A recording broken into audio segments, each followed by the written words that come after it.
The Lakers, new year, new ownership, potentially a new franchise player. What is next for the Lakers? They have to get this team better to try to compete for a championship. They feel like they owe it to Luka Doncic, owe it to LeBron James. How does that happen?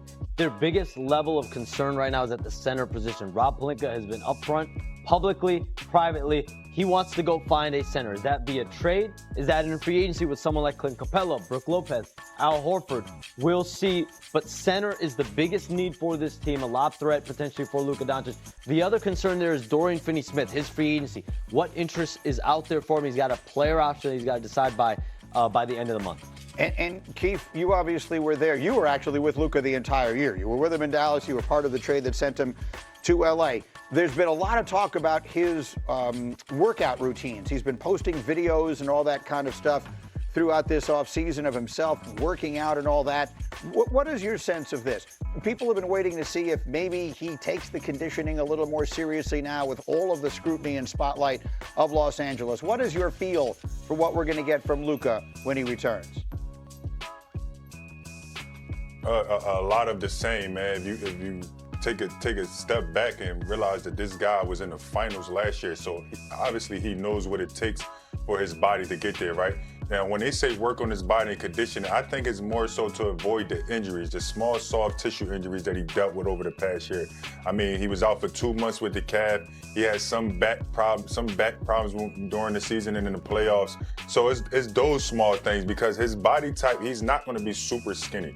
This guy does this at a high level, and he has been doing it at a high level. He's averaged close to 30 points every single year he's been in the league. So I don't more so say it's about condition. It's about being available.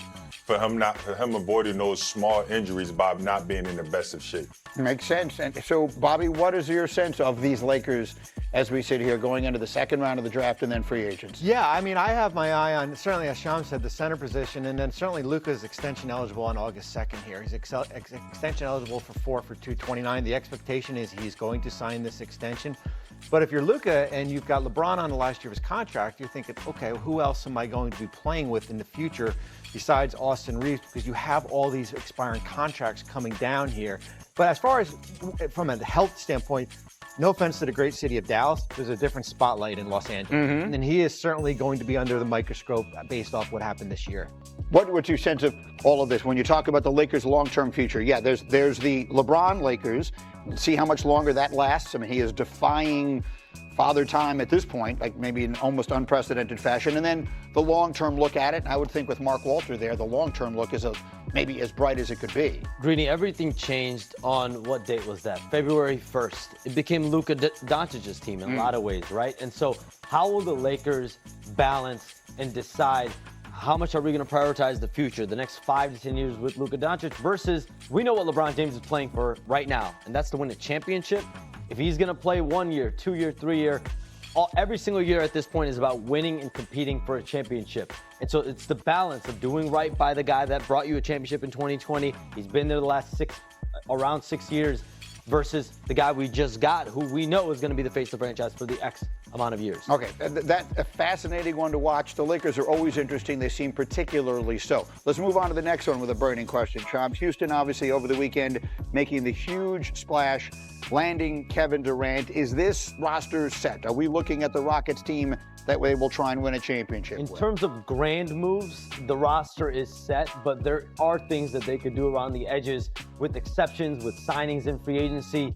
There's a contract that they have as well, a player in Cam Whitmore, young player with talent that has gotten interest around the league as well. That's someone that you could, if you're the Rockets, you could potentially move him for draft capital or a player that can help you now. If they are going to go into free agency, if they are going to look into trades, I think a player that's kind of the ilk of a Dylan Brooks, a wing-type player that can kind of shore up that spot, that could be of interest for the Rockets. Keith, you know what a championship team looks like. Kevin Durant has been trying to find one since he left Golden State. Is this his best shot? Does this look like a title team to you? On paper, it looks good. I wouldn't call it a title team. I think they still need to move, not move pieces, but add pieces. I think they, like Sham says, you need another wing defender, and you need another backup point guard, because right now that's the most glaring spot I see is a veteran backup point guard, because you can use Reed Shepherd to step into that role, but who knows is Reed Shepherd ready?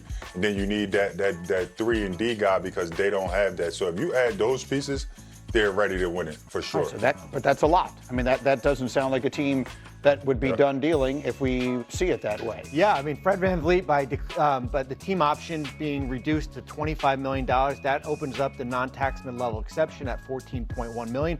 Can you go out and find a player like Dorian Finney-Smith as your Dylan Brooks replacement? Certainly a backup lead guard is important. There's going to be a lot of pressure on Reed Shepherd. We didn't even see him at all last year. Last year's third pick overall. Is this the best chance that we have seen Durant have to get back to the winner's circle since he left Golden State? Greeny, I still go back to that Brooklyn team. Brooklyn team that had Kevin Durant, Kyrie Irving, and James Harden. That was a toe from beating Milwaukee in the second round. That's what everybody heard about That's what Kevin, everybody. I still go back to that team.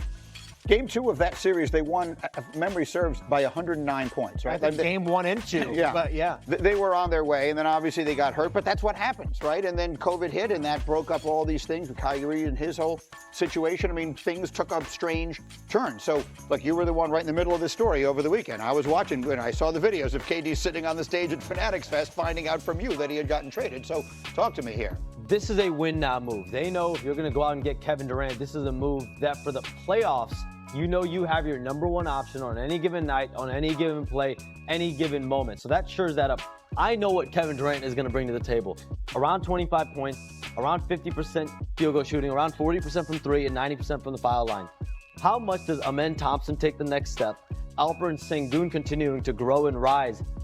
Kevin Durant, from my understanding, he was excited to go to Houston to specifically play with Alperen Sengun, Amen Thompson, Jabari Smith, Reed Shepherd. They've got so many young players, Tari Easton as well. And Ime Udoka is a coach that he's very familiar with from Team USA, as well as with the Nets. There's a lot of mutual respect there, a deep level of respect. So there's excitement there. But those two young players have a chance to really take this team to another level. Yeah, look, they're not household names yet, but they were the 2 seed in the jam-packed West last year. Durant had some choices. He finds himself in a spot. I think he's got his best shot to get back to the winner's circle. Meanwhile, in round 1 of the NBA draft last night, round 2 comes up tonight. Lots of burning stories around the NBA, and so Shams is here with some of the answers. Let's dive a little more deeply than we had the chance to before. We spent a lot of the day yesterday talking about the Celtics continuing to shed salary, maybe even parting with Jaylen Brown or Derek White. What can you tell us? So, Greeny, let's break this down. When the offseason started, when the Celtics lost in the second round, they were looking at a $500 million level salary cap situation for next season with the taxes. So they were open-minded. You have to be open-minded when you're in that position. So Jaylen Brown, Derek White, your higher earners. You have Kristaps Porzingis. You have Drew Holiday. They were able to shed Drew Holiday, Kristaps Porzingis, $180 million, get out of the second apron. But still, are you a first apron team? Are you a luxury tax team? With the uncertainty of Jason Tatum returning next season, they're getting a ton of calls on both Jaylen Brown and Derek White. Of course,